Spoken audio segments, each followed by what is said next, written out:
Europa Park est souvent considéré comme l'un des meilleurs, voire le meilleur parc du monde. Et on a souvent tendance à dire que c'est grâce à la nourriture, grâce au theming, et plein de choses à côté que des grands parcs comme Cedar Point n'ont pas. Et ça serait pour ces raisons qu'ils seraient capables de rivaliser avec les plus grands. Néanmoins, ce n'est pas pour manger de la cuisine traditionnelle grecque qu'on va aller à Europa Park, vous vous en doutez bien.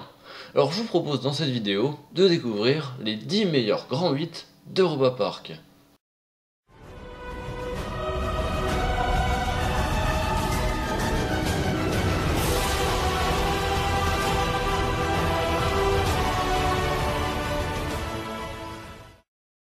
Et on commence tout de suite avec à la 10e place, le Bobsleigh suisse. Ce premier coaster n'apparaît pas très haut dans le classement, mais c'est en partie dû aux vibrations qu'on a pendant certains détours. Néanmoins, le Bobsleigh suisse reste un coaster accessible à tous, qui vous garantit beaucoup d'amusement, surtout s'il est fait en groupe.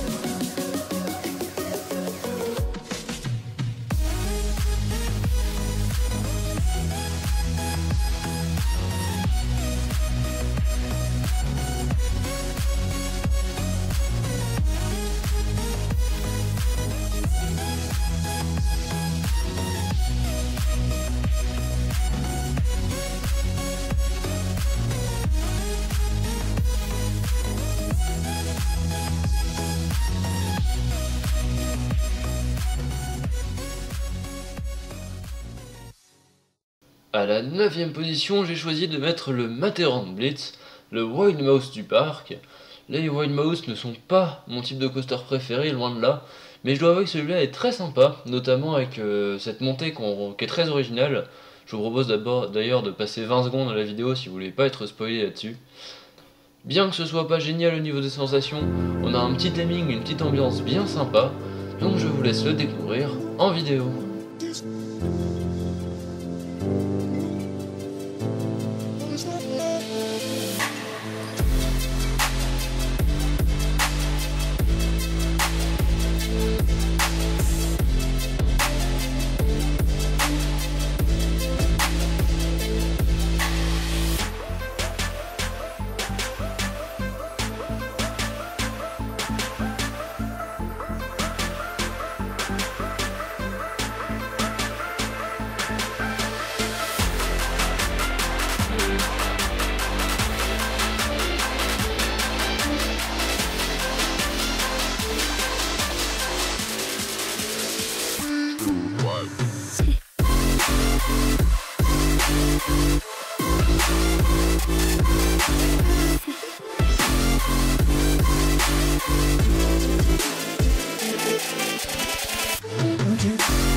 À la 8e place, on retrouve le Poséidon.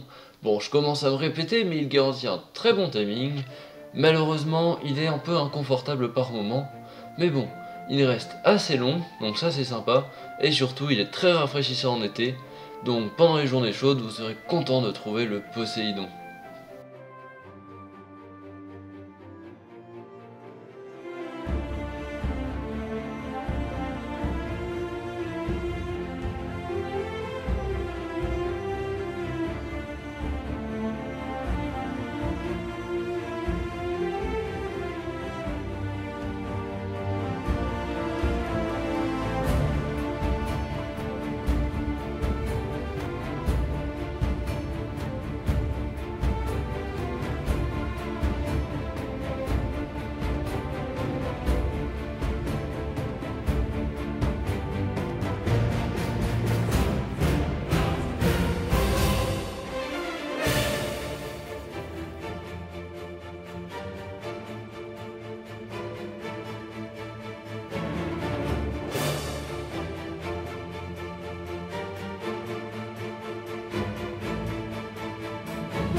La 7ème place nous envoie dans le quartier portugais pour découvrir un autre water coaster, l'Atlantica. Alors je dois avouer que quand j'ai vu ça pour la première fois, je m'attendais pas à grand chose, et finalement, j'ai été séduit par la file d'attente super bien thématisée, le confort qu'on a dans l'attraction, et toutes les surprises qu'elle nous réserve.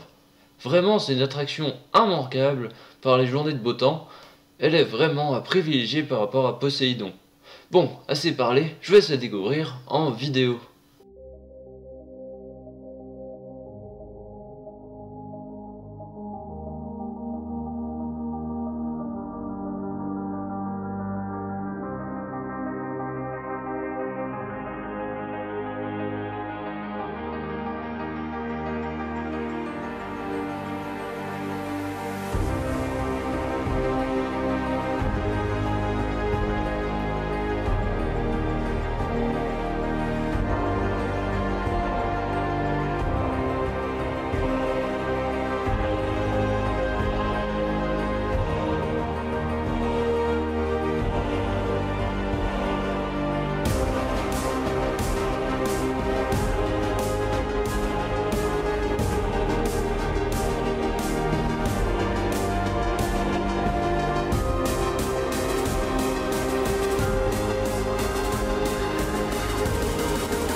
La 6ème place revient à un coaster défunt, ou plutôt transformé, l'Eurosat, qui s'est transformé donc en Eurosat Cancan Coaster.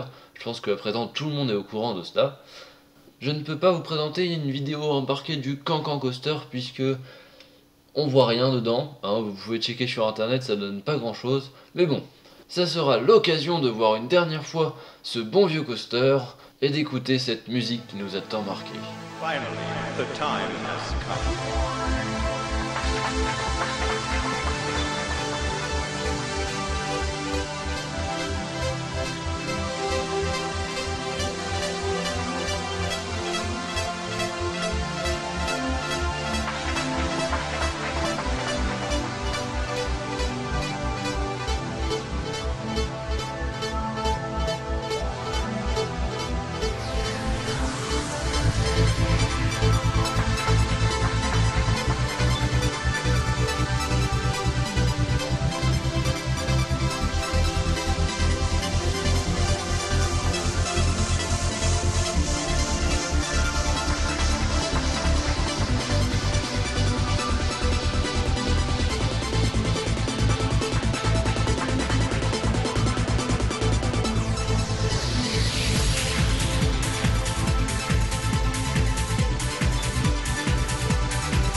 Bon, l'Eurosat n'est plus thématisé sur l'espace, mais heureusement, Europa Park n'a pas encore touché à l'Euromir.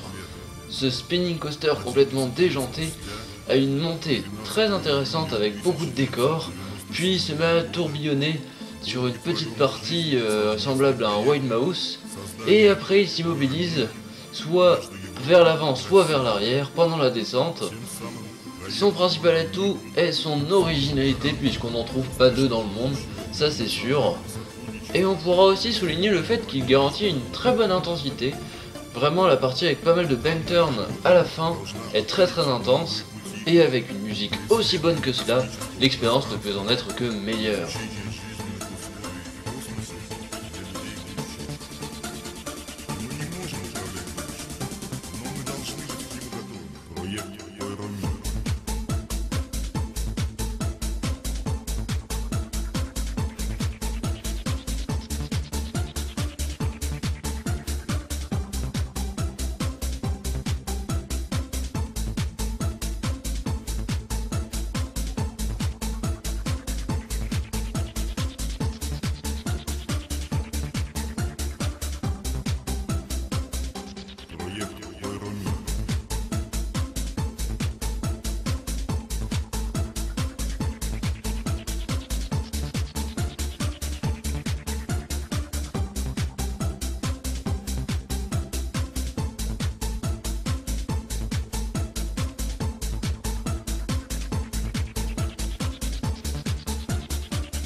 Данная работа должна открыть новые пути для исследования космического пространства и изучения жизненных условий в космосе для людей будущего. Мы не можем управлять будущим, но мы должны быть к нему готовы. Проект Ойромир.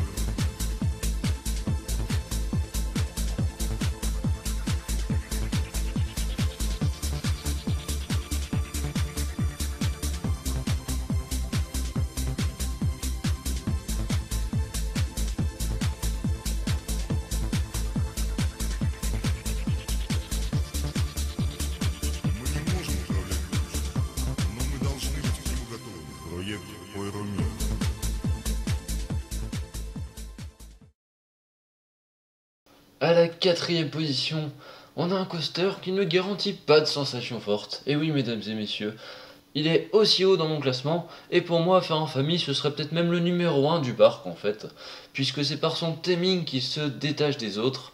C'est pour moi un des meilleurs types de coaster. Pour ceux qui connaissent un peu le parc, bien entendu, je parle d'Arthur. Je détaillerai plus l'expérience dans une autre vidéo, mais bon, déjà vous pouvez profiter, c'est un plaisir pour les yeux.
Bon, pour ce qui est du top 3, on passe vraiment aux choses sérieuses.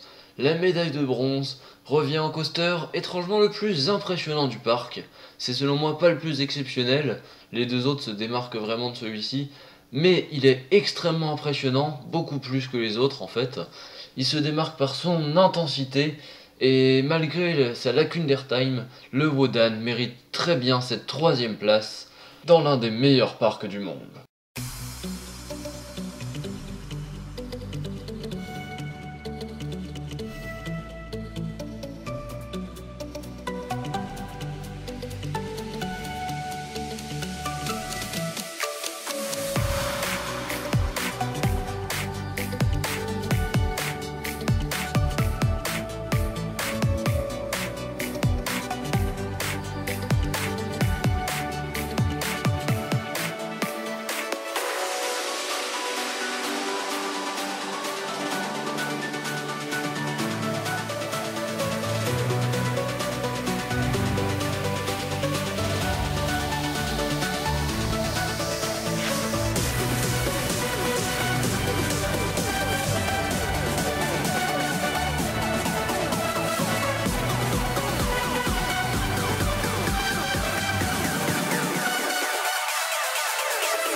Sans transition, je passe à la médaille d'argent qui revient au Silver Star. Et ouais, j'avoue, le jeu de mots est pas ouf. Mais bon, toujours est-il que cette étoile d'argent qui vous intimide avant même votre entrée dans le parc, puisqu'il est perceptible depuis les parkings, constitue un excellent exemple de ce que doit être un B&M Hyper. Pas trop impressionnant, pas trop intense, mais assez haut et avec des sublimes airtime, une impression de flotter pendant tout le parcours qui est juste génial. Je vous laisse le redécouvrir pour beaucoup en vidéo.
Mais bien entendu, le meilleur coaster d'Europa Park, celui qui le représente, celui qui est le plus fluide, celui qui a des inversions, celui qui a un launch, celui qui a un timing extraordinaire, c'est bien sûr le Blue Fire Mega Coaster powered by Gazprom.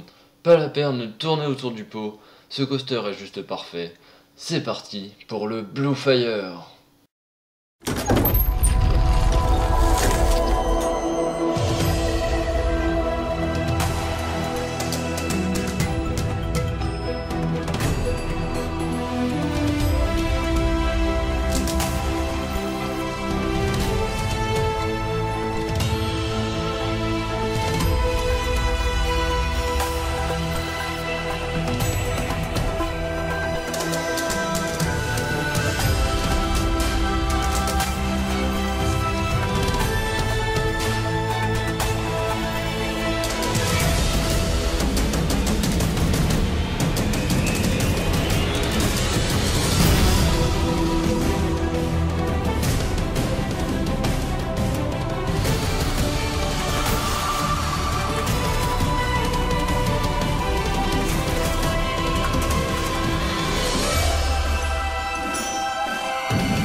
Et voilà, j'espère que tous ces grands 8 vous auront donné envie d'aller dans ce parc allemand.